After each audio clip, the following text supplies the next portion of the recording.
আসসালামু আলাইকুম ওয়া রাহমাতুল্লাহ। সকাল এবং সন্ধ্যায় একটি জিকির করিলে আল্লাহ তাআলার আরশে আজিম পর্যন্ত কাঁপতে থাকে এবং তার জন্য দোয়া করতে থাকেন। যতক্ষণ না পর্যন্ত তার দোয়াকে কবুল করা হয় ততক্ষণ পর্যন্ত কাঁপতে থাকেন আর দোয়া করতেই থাকেন। সুবহানাল্লাহ। প্রিয় দর্শক, আল্লাহ তাআলার আরশে আজিমে একটি বিশেষ নূরের খুঁটি রয়েছে। যখন কোনো বান্দা দুনিয়ায় বসে এই জিকিরটি পাঠ করে, সঙ্গে সঙ্গে এই জিকিরের আওয়াজ আল্লাহ তাআলার আরশে আজিমে গিয়ে ধাক্কা লাগে, যার কারণে আল্লাহ তাআলার আরশে আজিমে থাকা সেই বিশেষ নূরের খুঁটিটি কাঁপতে থাকে।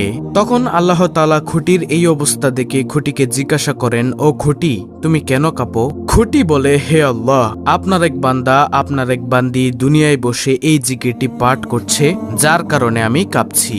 আল্লাহ তাআলা সঙ্গে সঙ্গে খুঁটিকে বলে, ও খুঁটি, তুমি তোমার কাঁপা বন্ধ করে দাও। খুঁটি বলে, হে আল্লাহ, আমি আমার কাঁপাকে বন্ধ করতে পারবো না ততক্ষণ না পর্যন্ত যতক্ষণ পর্যন্ত আপনি তাকে ক্ষমা করে দিবেন। সুবহানাল্লাহ। প্রিয় দর্শক, যতক্ষণ পর্যন্ত তার দোয়াকে কবুল করা না হয় ততক্ষণ পর্যন্ত এইভাবে কাঁপতে থাকেন আর দোয়া করতে থাকেন। সুপ্রিয় দর্শক, এই জিকিরটি হলো সর্বশ্রেষ্ঠ জিকির। যেই জিকির পাঠ করলে আসমানের সমস্ত দরজা খুলে যায়, আরশে আজিমের সমস্ত পর্দা উঠে যায়। আল্লাহর নবী হযরত মুসা আলাইহিস সালাম আল্লাহ তাআলাকে বলেন, হে আল্লাহ, আপনি আমাকে এমন একটি দোয়া শিখিয়ে দিন যে দোয়ার মাধ্যমে আমি আপনার জিকির করব, আমি আপনাকে স্মরণ করিতে পারবো। আল্লাহ তাআলা হযরত মুসা আলাইহিস সালামকে এই জিকিরটি শিক্ষা দিয়েছিলেন। সুবহানাল্লাহ। আল্লাহর নবী হযরত মুহাম্মদ সাল্লাল্লাহু আলাইহি ওয়াসাল্লাম পবিত্র হাদিসের মধ্যে ইরশাদ করেছেন, 7 আসমান ও 7 জমিন এক পাল্লায় রাখা হলে অপর পাল্লায় যদি এই জিকিরটি রাখা হয় তাহলে এই জিকিরের পাল্লাটি বেশি ভারী হয়ে যাবে। সুবহানাল্লাহ। এই জিকির পাঠ করার পরে আল্লাহ তাআলার কাছে কোনো কিছু চাওয়া হলে আল্লাহ তাআলা অবশ্যই তার চাওয়াকে পূর্ণ করে দেন। কোনো দোয়া করা হলে অবশ্যই তার দোয়াকে কবুল করেন। প্রিয় দর্শক, অনেকেই আছেন অভাবগ্রস্ত, অনেকেই ঋণগ্রস্ত, কোনোভাবেই ঋণ পরিশোধ করতে পারছেন না। এই জিকিরের আমলটি করে আল্লাহ তাআলার কাছে দোয়া করুন। আপনার ঋণের পরিমাণ যদি পাহাড় সমান হয়ে থাকে, আল্লাহ তাআলা আপনার সমস্ত ঋণকে কুদরতিভাবে পরিশোধ করে দিবেন ইনশাআল্লাহ। আপনার সকল অভাব অনটন, দুঃখ কষ্ট, পেরেশানি, চিন্তা দূর করে দিবেন। চতুর্দিক থেকে রিজিকের ব্যবস্থা করে দিবেন। যেদিকে যাবেন সফলতা অর্জন হবে ইনশাআল্লাহ। এছাড়াও এই জিকিরের আমলটি করে আল্লাহ তাআলার কাছে দোয়া করুন। আল্লাহ তাআলা অবশ্যই আপনাকে নেককার সলিহিন সন্তান দান করবেন, যে সন্তান আপনার জন্য দুনিয়া ও আখিরাতে কল্যাণকর হবে। সুবহানাল্লাহ। দর্শক, দোয়াই হচ্ছে সকল কিছুর মূল।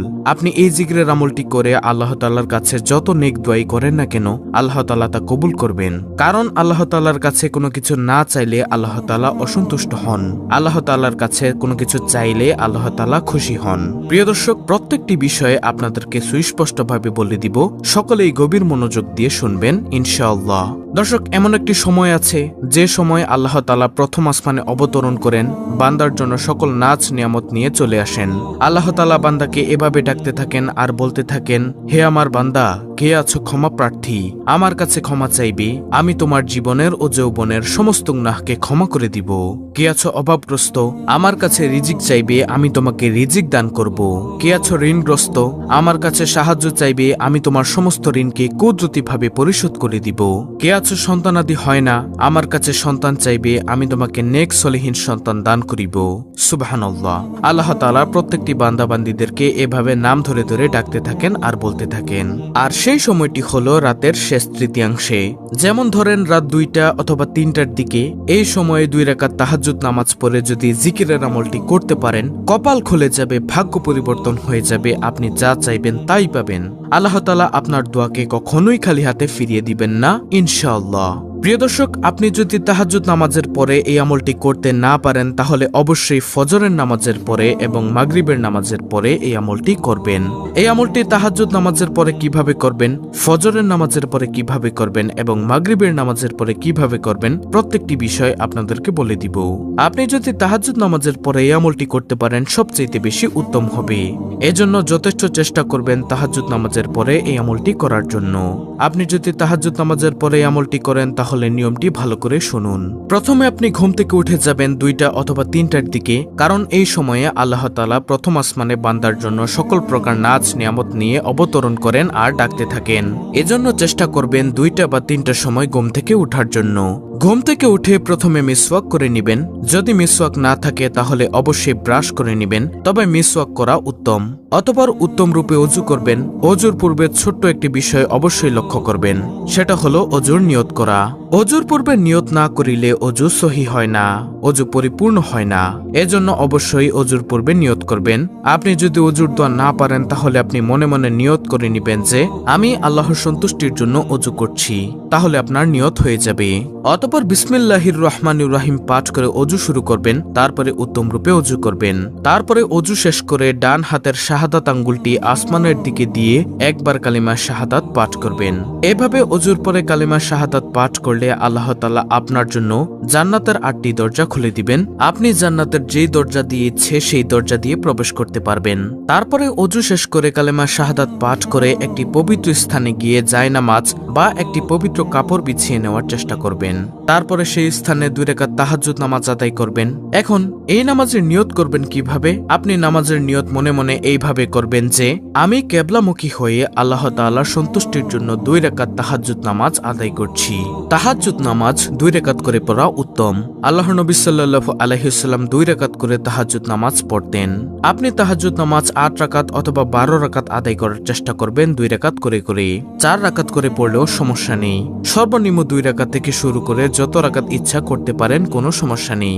তারপরে তাহাজ্জুদ নামাজ শেষ করে সেই স্থানে বসে আমলটি করবেন। আপনি প্রথমে একবার দুরুদে ইব্রাহিম পাঠ করবেন। যদি দুরুদে ইব্রাহিম না পারেন তাহলে যে কোনো দুরুদ, যেমন সাল্লাল্লাহু আলাইহি ওয়াসাল্লাম, এই ছোট্ট দুরুদটিও পাঠ করতে পারেন। দুরুদ পাঠ করার পরে একটি ছোট্ট ইস্তেগফার এভাবে পাঠ করবেন।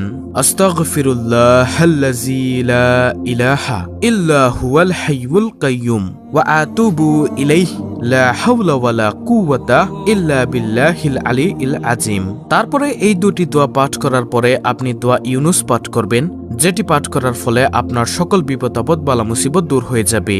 আর দোয়া ইউনুসটি হলো লা ইলাহা ইল্লা আনতা সুবহানাকা ইন্নী কুনতু মিনাজ জালিমিন। তারপরে আরো একটি ছোট্ট দোয়া পাঠ করবেন, যেটা হলো লা হাওলা ওয়ালা কুওয়াতা ইল্লা বিল্লাহ।